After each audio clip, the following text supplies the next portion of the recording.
Donald Trump may have some interesting plans in mind, and Mayor Lori Lightfoot and Mayor Ted Wheeler catch up to Mayor Bill de Blasio in our Worst Mayors of America race. Let's get into it.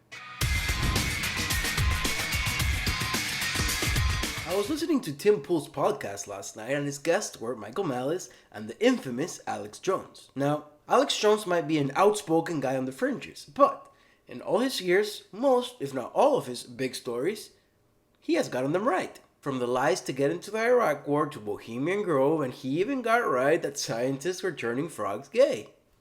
I know.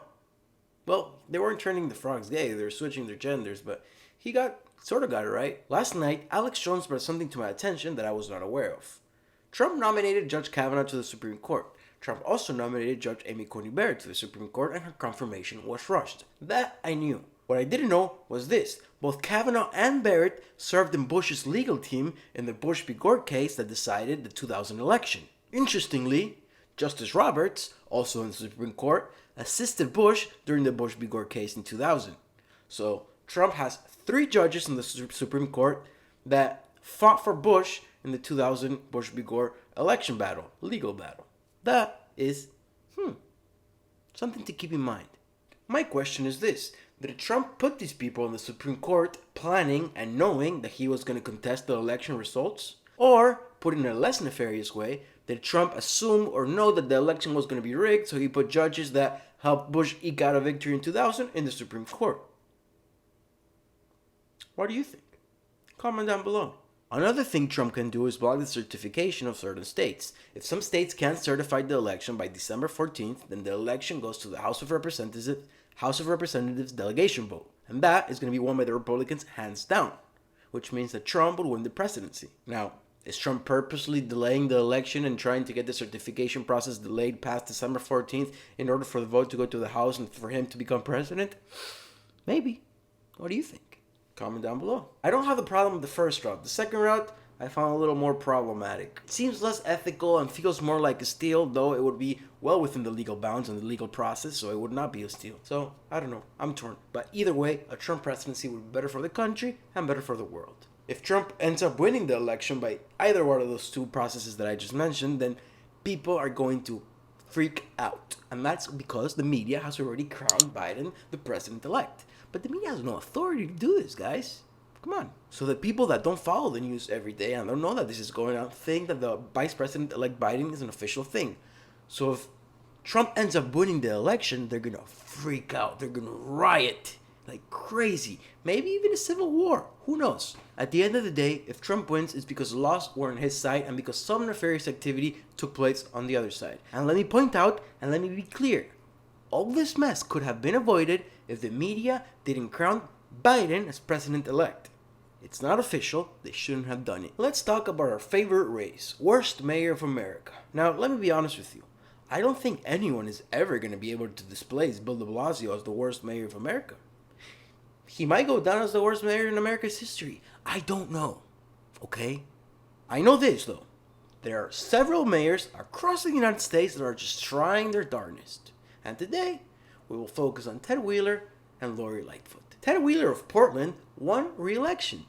How, you may be asking yourself? Didn't Portland see over 200 nights of rioting? Yes, but you see, he actually ran against a literal member of Antifa, so that's not so hard, is it? After securing the election, the honorable, wonderful, righteous Ted Wheeler decided to remove all the gender language from the city charter, because gender language is evil and important to take care of. He also made it clear that the city charter would have language that is inclusive of all genders. Made up or not, that's sad.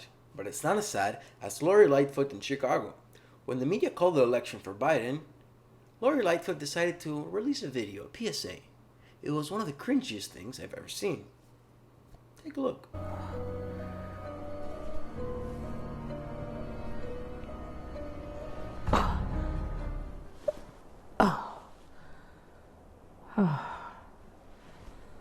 Thank God. Science is back, baby. And the earth is round, not flat. Washing your hands does work. Social distancing does matter. And wearing a face covering does help protect all of us. I do love science. Remember that time that Donald Trump said that the earth was flat? Well, if you don't, it's your lucky day because we're going to show you the video. Roll it! What's that? You don't have the video? He never said it? Ladies and gentlemen, we don't have the video. In this video, they talked about the importance of wearing a mask and social distancing. Well, when Biden was declared a winner by the media, Lori was out in Chicago, out on the streets, not wearing a mask and just yelling with the crowds. What's that? We have a video. Great day for our country. We get to take our democracy back. Yeah! And I just want to say, for all those people who voted, you made this happen.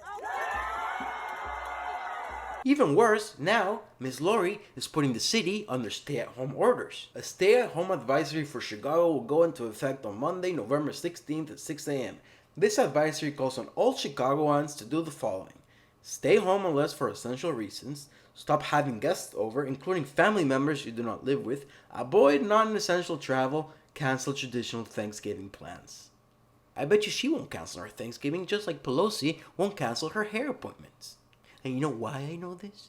Because this ruling class of Democrats that we have live by one motto. Rules for thee, but not for me. What do you think?